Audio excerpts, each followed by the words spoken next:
Well, according to the American Psychological Association, more than 3 out of 4 Americans are so stressed out, it's actually hurting them physically.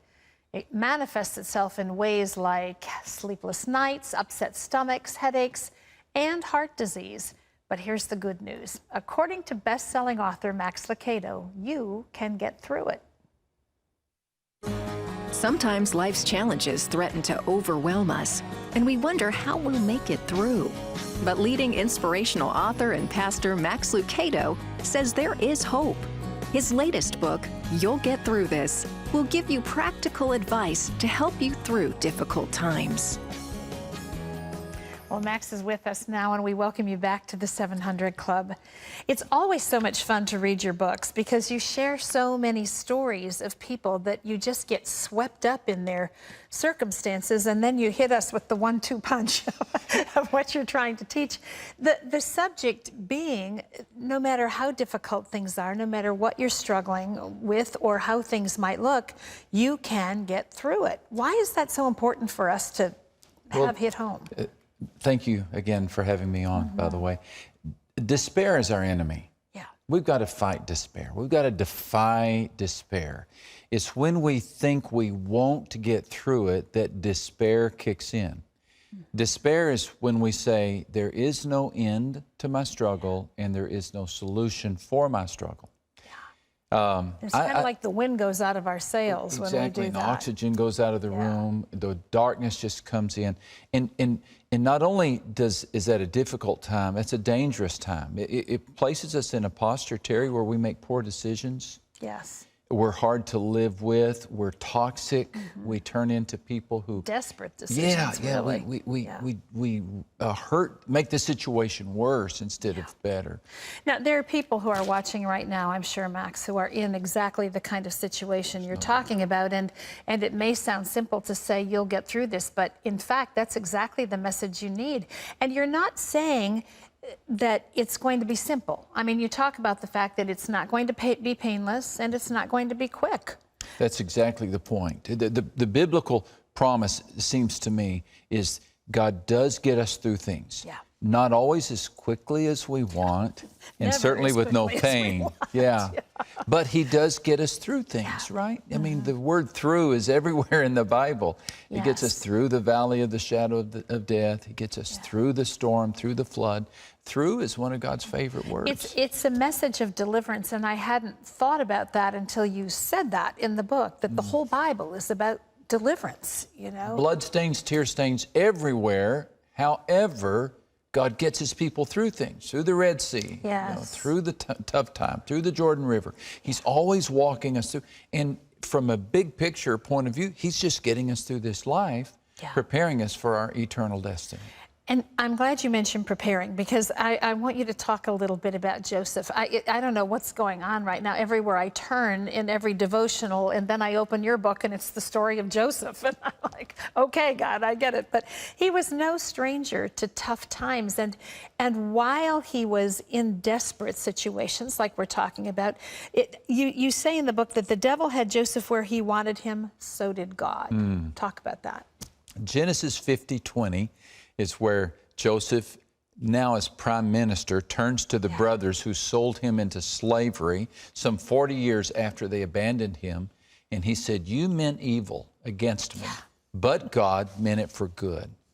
He understood that God was up to something great, and that the very evil that was intended to destroy Joseph actually helped Joseph not only survive, but thrive in a distant land. And part of what made that so successful for him was exactly what you were talking about a moment ago. Despite all the negative things that happened to him, he never gave up on the dream God had given him. Never gave up. That's unbelievable. And you think about it, that's the only thing he had. When he was sold into slavery as a 17-year-old boy, I mean, he didn't even have the coat on his back anymore. All he had were those dreams. So he held on to those dreams. He believed that God had a destiny for him, and he refused to let him go. You have a chapter in the book called Stupid Won't Fix Stupid. Talk about that. That's a expression in Texas. I don't know if it's worldwide or not. It's about to be. But as a pastor, I've used it more than I'd like to admit. You know, we get into these tough situations, and instead of taking a healthy response to a difficult circumstance, our tendency is to take a short-term response. Stupid doesn't fix stupid. That means more debt doesn't fix debt. More adultery doesn't fix a bad marriage. More anger doesn't fix a bad relationship. Joseph, he's the perfect example of this, because you remember he's sold into slavery. Potiphar's wife puts the move on him. He could have excused the affair by saying, you know, I've been through so much already. It doesn't hurt to have one thing work. But he didn't. He stood strong. Of course, then he ended up in prison, but it was from the prison that he became the prime minister. But he didn't let a difficult situation become an excuse to make a bad choice. You know, you say also, do what pleases God. You know, there's so much coming at us in the world today, whether it's, you know, something that's morally, sexually wrong, or, you know, business deals, under the table deals, the way we treat each other, attitude about things.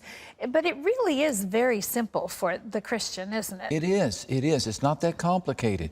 We don't know the long-term solution that God will use, but we do know our next responsibility, and that is do what pleases God. Joseph was famous for pleasing God. He just pleased God. There's a passage in the book of Psalms that says, do what is right as an offering to the Lord. So, are you torn between this way or that way, turning right or turning left? Just do the next right thing. What would please God? And if I do that every time, then I'm cooperating with God as He gets me through the tough time. And you know, that's really the answer, is God's going to get us through the tough time. He's proven that. It's what His character is, but we have to help. We have to partner with Him. Exactly. We partner with Him. And let's not forget that part of our tough time is for us, to develop us. We're always saying, God, change my circumstances, when God may be using the circumstances to change us, to train us, to develop us.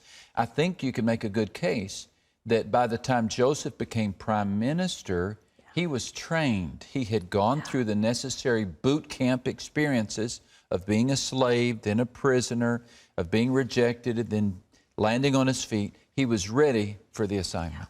It's such a good book, and who doesn't need to hear the fact that you're going to get through this no matter what you're going through. Hope and help for your turbulent times. Do what pleases God. This is available in bookstores around the country, and just like all the rest of Max's books, it's awesome. You want to get a hold of it. If you'd like to see more with Max, go to cbn.com. He's going to be the featured speaker at our chapel service this afternoon. You can watch that live online at noon Eastern Time, and we have a web exclusive interview with him as well. So visit the website. Thank you so much. Thank you.